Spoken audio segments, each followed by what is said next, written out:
आज मी तुम्हाला एक अशी गोष्ट सांगणार आहे जी माझ्या आयुष्याचा श्वास आहे. माझ्या जगण्यामागचं खरं कारण आहे. ते म्हणजे माझे बाबा. माझे बाबा माझ्यासाठी सर्वस्व होतं. माझं बाळ, माझं संपूर्ण आयुष्य. लहान असताना मला नेहमी त्यांची बोटं घट्ट पकडून चालायला आवडायचं.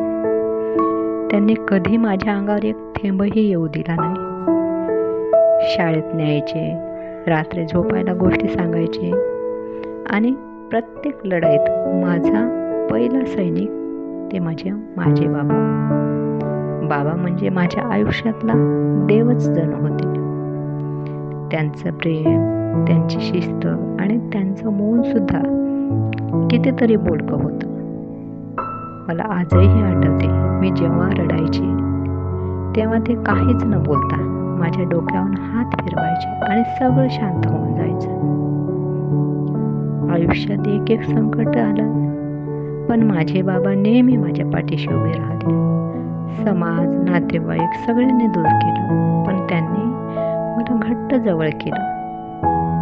जेव्हा माझे पाय घसरले तेव्हा त्यांनी आधार दिला. जेव्हा मी एकटी होते तेव्हा त्यांनी माझा आत्मविश्वास जागवला. त्यांनी मला शिकवलं, माणूस पदाने मोठा नाही तर मनाने मोठा होतो आणि स्त्री असली तरी ती काही मागे नाही. मग एक दिवस तेच बाबा अचानक निघून गेले, कायमचे. काहीच बोलले नाहीत, शेवटचं काही मागूनही घेतलं नाही आणि माझं आबाळच हरवलं. आज सुद्धा डोळे मिटले की त्यांचा चेहरा येतो आणि वाटतं ते हळूच म्हणतात की बाई, घाबरू नकोस, मी तुझ्यासोबत आहे ना. ते गेले, पण त्यांनी एक जिद्द सोडून दिली माझ्या मनात. एकटी असली तरी तू झुकू नकोस.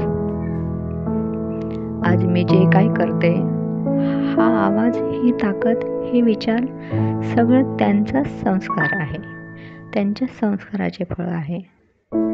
माझं एकटीची जिद्द हे फक्त चॅनल नाही, ते माझ्या वडिलांचं स्वप्न आहे, जे मी जगते, हकीकतमध्ये जगते. प्रत्येक दिवसाला जगते, क्षणोक्षणाला जगते. आज मी 50 वर्षाची झाली तरी माझ्या वडिलांची मला पावली एक हिंमत आहे. मी अजूनही त्यांच्यासोबत बोलते, प्रत्येक संकटात, प्रत्येक निर्णयात. ते दिसत नाहीत पण जाणतात प्रत्येक ठिकाणी. बाबा, तुम्ही आठवण मला रोज रडवते, पण तुमची शिकवण मला रोज लढायलाही शिकवते. आणि मी वचन देते बाबा तुम्हाला की तुमचं नाव कधीच झुकू देणार नाही.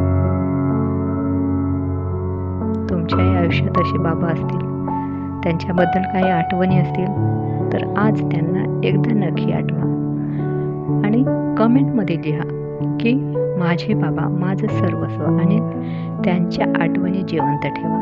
आणि हो, जर माझी ही भावना तुमच्या हृदयाला स्पर्शून गेली असेल तर या एकटीची जिद्द या चॅनलला एकदा साथ द्या. हे चॅनल तुमचंच आहे, संघर्ष, प्रेम आणि जिद्दीचं. जय भीम बाबा, जय भीम बहीण भावांनो.